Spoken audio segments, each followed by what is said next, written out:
পরিচয়টি দিচ্ছিলাম, আপনি ডেস্টিনির সাবেক ব্যবস্থাপনা পরিচালক। তার মানে কি এখন ডেস্টিনির পরিচালনা পর্ষদে আপনি নেই? না, আমি নেই। আমাকে বাদ দেওয়া হয়েছে 22 সালের 9 সেপ্টেম্বরে। আমাকে দেখানো হয়েছে যে আমার একটা মামলায় কনভিকশন হয়ে গেছে এবং আমি কনভিক্টেড ডাইরেক্টর হিসেবে থাকতে পারবো না, যদিও ওই মামলায় পরবর্তীকালে আমি জামিন নিয়েছি এবং ওই মামলা রহিত করা হয়েছে হাইকোর্টে। তাহলে আপনি যদি ব্যবস্থাপনা পর্ষদে না থাকেন তাহলে ডেস্টিনির যে টাকাগুলো রয়েছে সেগুলো ফেরত পাবে কিভাবে সাধারণ জনগণ? সেটার জন্য আমি বর্তমান বোর্ডের কাছে প্রস্তাব রেখেছি যে আমাকে আবার আমার আগের পদে বহাল রাখা হোক, যেহেতু আমি জামিনে আছি, আমার মধ্যে দ্বন্দ্বটা আটকানো আছে, রহিত করা আছে হাইকোর্টে। আর আমি যদি না যাই, এটা আপনি সঠিক কথা বলছেন, আমি যদি আগের ব্যবস্থাপনা পজিশনে না যাই, এরা যে একেবারে দিতে পারবে না তা না, ডিফিকাল্ট হবে মানুষের টাকা সময় মতো দেওয়া। আপনাদের কি দেবার ইচ্ছা রয়েছে কিনা? সবার আছে, বর্তমান বোর্ডেরও দেখলাম, আমি কথা বলে দেখছি, তাদের খুবই আন্তরিকতা আছে টাকা ফেরত দেওয়ার।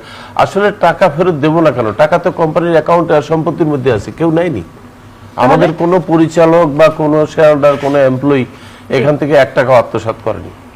টাকাগুলো রয়েছে এবং আপনাদের ফেরত দেওয়ার ইচ্ছে রয়েছে এবং সম্ভব ক্যাপাসিটি আছে।